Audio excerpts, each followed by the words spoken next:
Приехали из столицы в столицу. Из Иерусалима в Тель-Авив. Интересно, есть еще такие, кто считает Тель-Авив столицей Израиля? А что, в истории Тель-Авива есть и такая страница.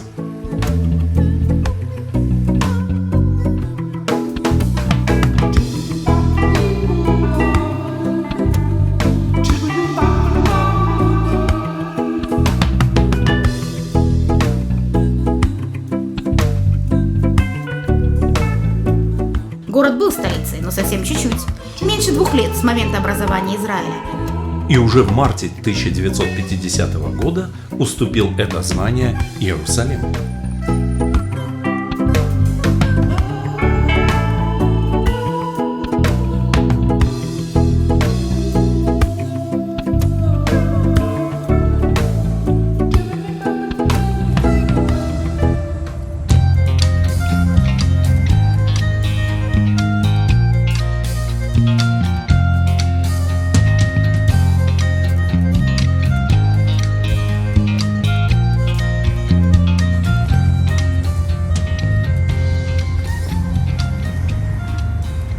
Дорогие друзья, мы сегодня в Тель-Авиве. И наша основная цель – это развлекать внучку, потому что начались летние каникулы, и внучка с нами. Поэтому мы идем сегодня на море. Дети очень любят развлекаться, всевозможные водные развлечения, поэтому море – главная цель. Но еще одна цель была – это вот такое дерево. Вам показать, самим посмотреть. Но мы, как всегда, прозевали его буйство, его цветения, потому что когда проходит этот пожар цветов деревьев, это просто невероятное зрелище, роскошь цветения. Ну и в этом году, как и в прошлом, мы, к сожалению, это буйство прозевали. Но все равно, раз цель была поставлена, поэтому немного мы вам расскажем об этом удивительном, красивейшем дереве, которое украшает ландшафты Израиля.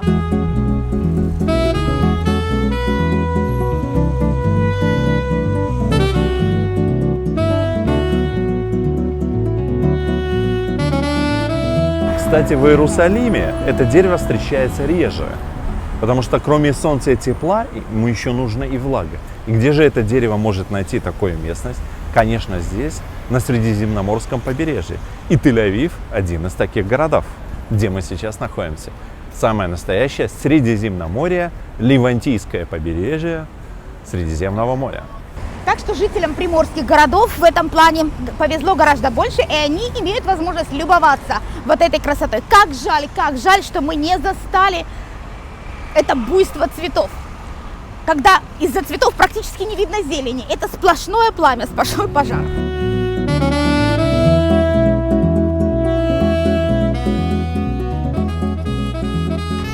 Важно сказать, что помимо своей красоты, дерево имеет еще и практическое свое значение, потому что при относительно небольшой высоте у него огромная раскидистая крона. Сколько растение растет ввысь, столько оно и растет и вширь. И, конечно же, для нас, для Израиля, для таких вот стран с таким климатом, жарким, это очень большое значение имеет.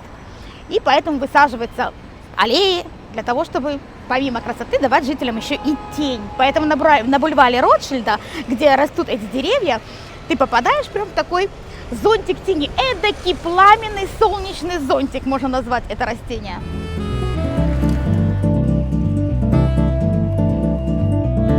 И важно еще сказать, чуть не забыла, что именно из-за этой особенности давать вот такую огромную тень на его родине, на Мадагаскаре, дерево практически исчезло и в живой природе не растет. Почему? Да потому что крестьяне его нещадно вырубали. В тени этого дерева не растет практически ничего. Вот, плюс еще древесина крепкая, и изделия из нее тоже ценились. Но зато растение, дерево распространилось по всему миру, как я уже сказала, по странам с тропическим и субтропическим климатом и дает красоту и радость многим и многим городам.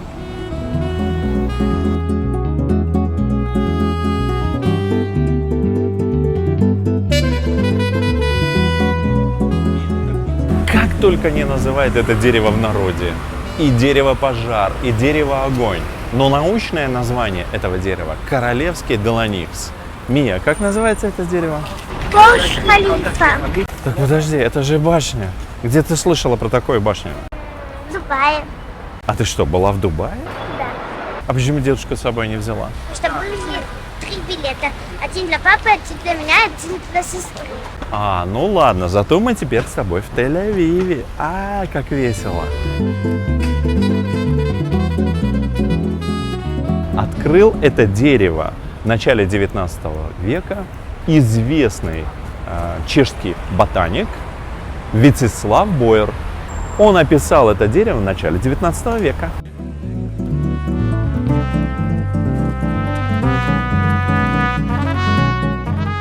Я все не могла понять, почему вдруг у Мии возникла в памяти Бурдж-Халифа, самый высокий небоскреб мира высотой более 800 метров.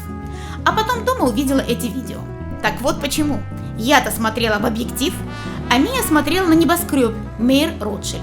И хоть в нем не 163, а всего 37 этажей, но ассоциация все-таки у нее возникла.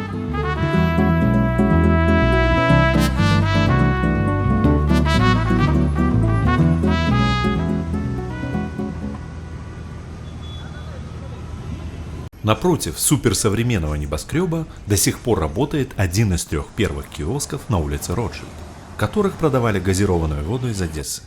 Киоск сохранил свой исторический вид.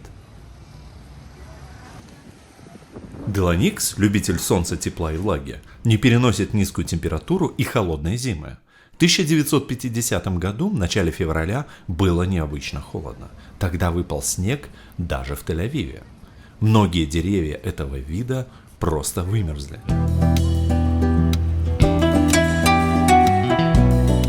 К этим розовым кустам пришлось идти специально. Что за растение?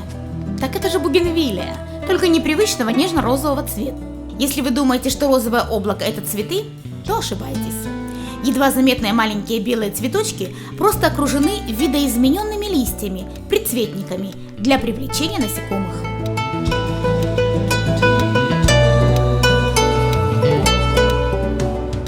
Ура! Наконец-то и мороженое!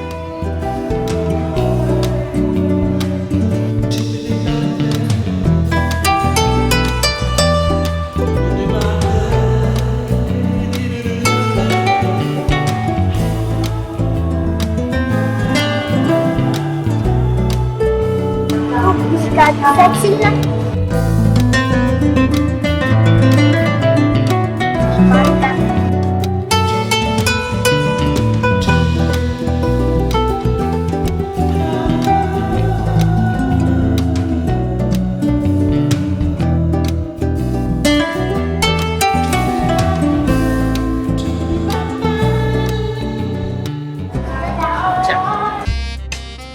Ребята, слушайте, это мороженое очень вкусно. Вот здесь, видите, капельку белая, это шоколад. Вот, покупайте мороженое, где с манго, с клубникой, такой шоколад, и вот такие присыпки. Белый шоколад, черный шоколад, такие, ладно. Ну, если что, советую вам попробовать.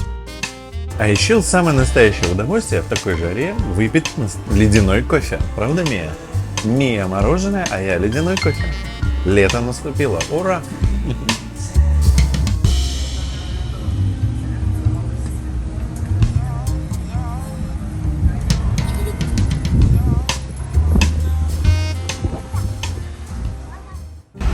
Ребята, это дом привидения. Да, как это круто! Дом с привидением. А ведь у этого дома на Ротшильд 55 именно такая репутация.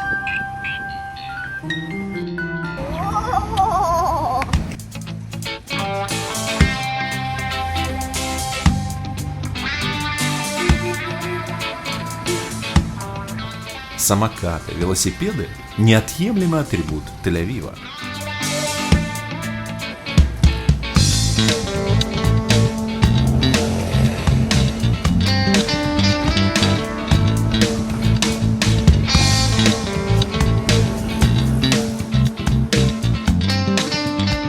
И тут я увидела Кассию.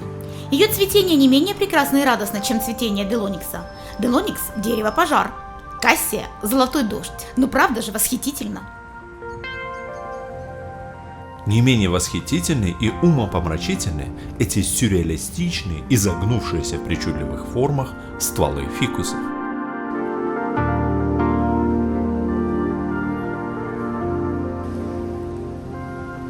что это они там рассматривают и обсуждают? Красный,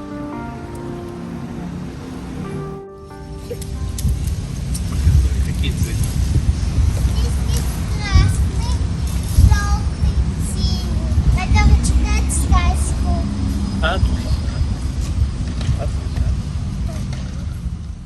Вот они, красный, желтый и синий. Мии показалось, что это чтец читает сказку. На самом деле, в руках партитуры, и скульптурная композиция на балконе называется хор. Но Мия ведь этого не знала.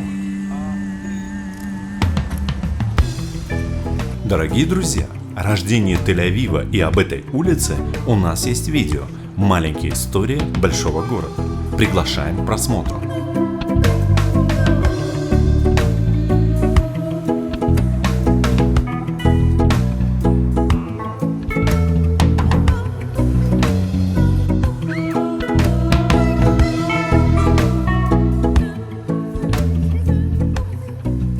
Интересно, что первый Деланикс, королевский Деланикс, посадили в Святой Земле темплеры.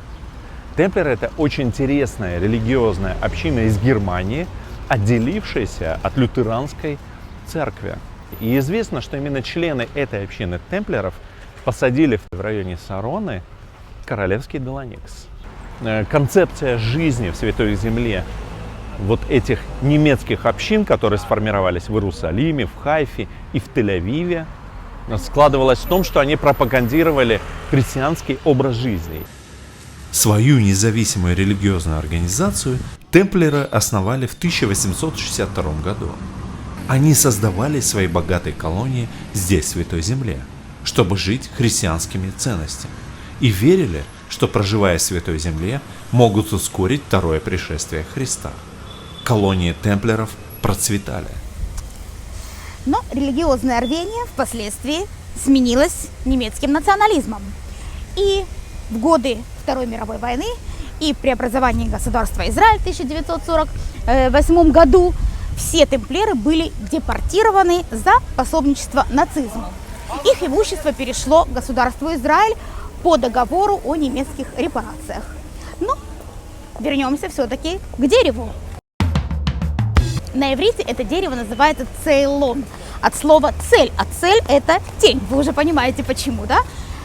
Такое название можно встретить в Библии. Цейлоном называют акацию, которая растет в Негеве. Но отношение к этому дереву оно абсолютно не имеет. Но тем не менее Деланикс в Израиле называется цейлон. Вы, конечно же, согласитесь с тем, что это дерево занимает достойное место в пятерке самых красивых деревьев мира. Но еще, глядя на его перекрученные ветви, можно смело сказать, что оно одно из самых корявых деревьев, что тоже достаточно красиво.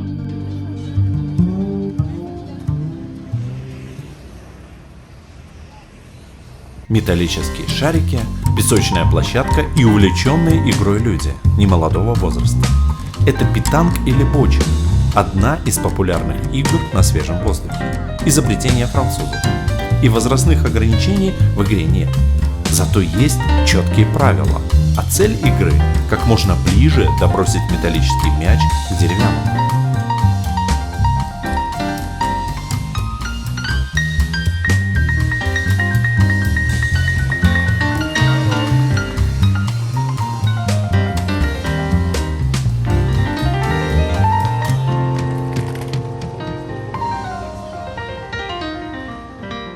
Дорогие друзья, из-за того, что мы стали реже выпускать наши видео, алгоритм YouTube стал их меньше распространять.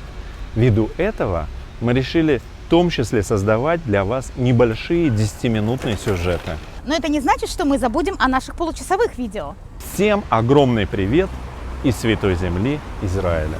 Оставайтесь с нами. А сейчас задержитесь, всего еще на пару минут. Пройдитесь с нами по этой живописной улице, ведь у нас впереди еще и море.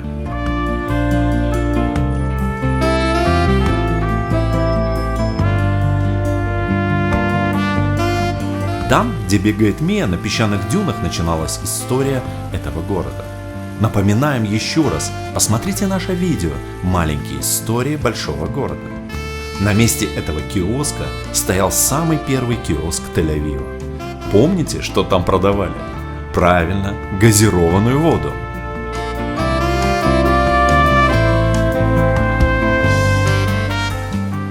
Солнце готовилось к закату. Морские волны с шумом накатывались на берег, развлекая детей и взрослых.